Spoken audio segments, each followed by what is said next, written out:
ಸ್ವಾಮಿಗೆ ಮೊದಲು ಹೊಡೆದಿದ್ದೆ ಪವಿತ್ರ ಗೌಡ. ಶೆಡ್ ನಲ್ಲಿ ರೇಣುಕಾ ಸ್ವಾಮಿಯನ್ನ ಕಟ್ಟಿ ಹಾಕಿದ್ದ ದುಷ್ಟರು ರೇಣುಕಾ ಸ್ವಾಮಿಗೆ ತಮ್ಮ ಚಪ್ಪಲಿಯಿಂದ ಪವಿತ್ರ ಗೌಡ ಹೊಡೆದಿದ್ದಾರೆ. ಈಗ ಅದೇ ಚಪ್ಪಲಿಯಲ್ಲಿಯೇ ಪವಿತ್ರ ಗೌಡಗೆ ಮುಳುವು.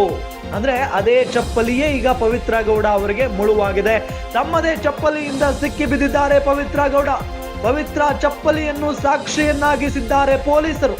ಪವಿತ್ರ ರೇಣುಕಾ ಸ್ವಾಮಿಗೆ ಹೊಡೆದ ಚಪ್ಪಲಿಯನ್ನ ಸೀಸ್ ಮಾಡಿದ್ದಾರೆ.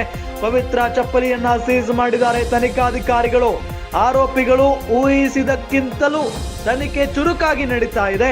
ಸಾಕ್ಷಿಗಾಗಿ ಇಂಚಿಂಚು ಜಾಲಾಡ್ತಾ ಇದ್ದಾರೆ ತನಿಖಾಧಿಕಾರಿಗಳು. ಆ ಪಟ್ಟಣಗೆರೆ ಶೆಡ್ಗೆ ಹೋದ್ರು, ಅಲ್ಲಿ ಪರಿಶೀಲನೆಯನ್ನ ನಡೆಸಿದ್ರು. ಅಲ್ಲಿ ರಾಡ್ ಸಿಕ್ಕಿದೆ.